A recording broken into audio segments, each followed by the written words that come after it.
네, 시편 78편 56절에서 72절 한 절씩 교독하시겠습니다. 그러나 그들은 지존하신 하나님을 시험하고 반항하여 그의 명령을 지키지 아니하며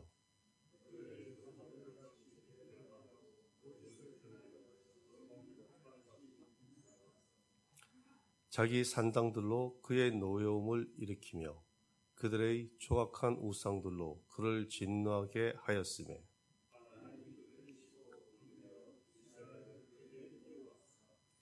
사람 가운데 세우신 장막 곧 실로의 성막을 떠나시고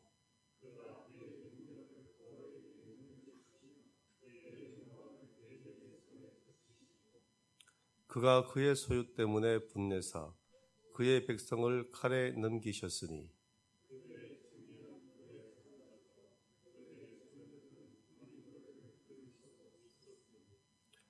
그들의 제사장들은 칼에 엎드러지고 그들의 과부들은 애곡도 하지 못하였도다.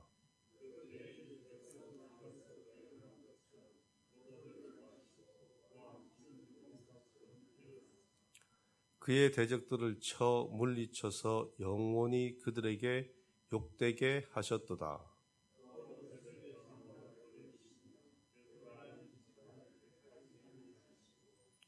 오직 유다 지파와 그의 사랑하시는 시온산을 택하시며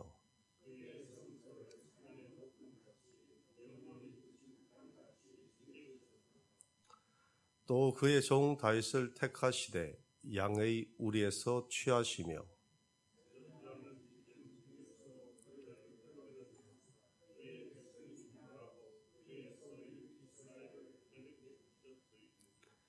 이에 그가 그들을 자기 마음의 완전함으로 기르고 그의 손에 능숙함으로 그들을 지도하였도다. 아멘. 네, 오늘 우리 읽을 말씀은 시편 78편의 가장 마지막 부분입니다. 이 말씀에서는 이스라엘 백성의 불순종과 그리고 우상 숭배에 대한 하나님의 심판하심이 나오고 있습니다.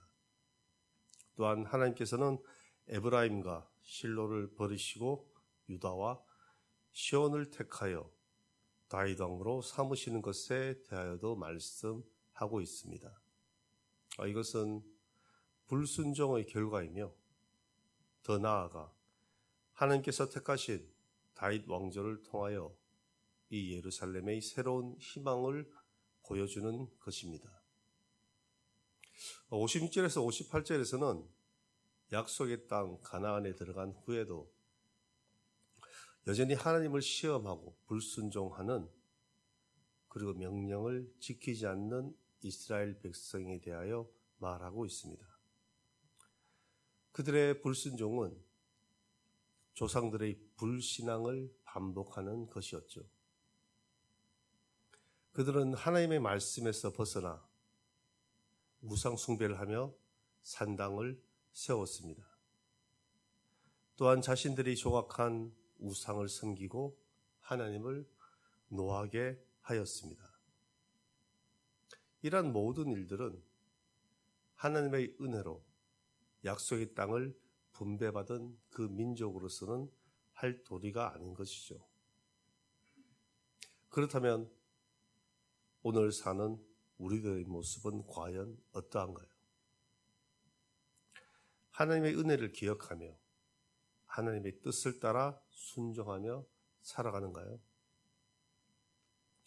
혹여 하나님보다 우리는 재물을 더 사랑하며 만몬을 섬기며 그렇게 살지는 않는가요? 불순종의 길을 걷고 있지는 않은가요? 하나님의 은혜로 오늘 이 자리에 있는 저와 여러분은 하나님의 은혜에 감사하며 하나님의 뜻을 따라 순종하는 삶을 살아가길 원합니다. 세상의 물질과 명예를 위한 삶이 아닌 오직 하나님의 말씀에 순종하는 거룩한 성도의 삶을 살아가길 원합니다. 59절에서 64절 이 말씀에서는 불순종에 대한 하나님의 심판을 보여주고 있습니다. 이스라엘의 배반과 그들의 우상 숭배는 하나님의 진노를 불러왔죠. 그로 인하여 하나님은 실로의 성막, 즉 임재의 상징이었던 그곳을 떠나십니다. 이스라엘의 영광을 대적에게 넘기셨습니다. 이 말은 실로에 있다가 블레셋에게 빼앗긴 그 언약궤를 가리키는 것으로 우리는 볼 수가 있습니다. 언약궤는 하나님의 구원하시는 능력을 상징하는 것이죠. 결국 이스라엘은 그 전쟁에서 패하게 됩니다. 청년들은 죽임을 당하고 심지어 제사장들마저 칼에 엎드러졌습니다. 이처럼 하나님의 임재가 떠난 그 백성은 아주 무기력하고 그렇게 쓰러지게 되는 것이죠. 하나님은 사랑의 하나님이십니다. 꺼져가는 등불도 끄지 않으시고 이처럼 자비로우신 하나님이시죠. 그러나 거듭된 불신앙과 불순종과 우상숭배는 반드시 심판이 따릅니다. 하나님의 임재가 떠난 그러한 신앙, 형식적인 예배는 결국 무너질 수밖에 없는 것이죠. 저와 여러분은 하나님의 임재를 소중히 여기고 거룩한 산제사를 드리는 참된 신앙을 이어가길 원합니다. 오늘 말씀 마지막 65절에서 72절 말씀은 하나님의 선택과 회복하심에 대하여 노래하고 있습니다. 심판하신 하나님은 이스라엘을 위해 다시 일어나셔서 대적들을 물리치십니다. 또한 요셉과 에브라임 대신 유다지파와 시온산을 택하는 것이죠. 그리고 다윗을 왕으로 세우십니다. 다윗은 하나님의 마음에 합한 자입니다. 양을 치는 목동을 택하신 것이죠.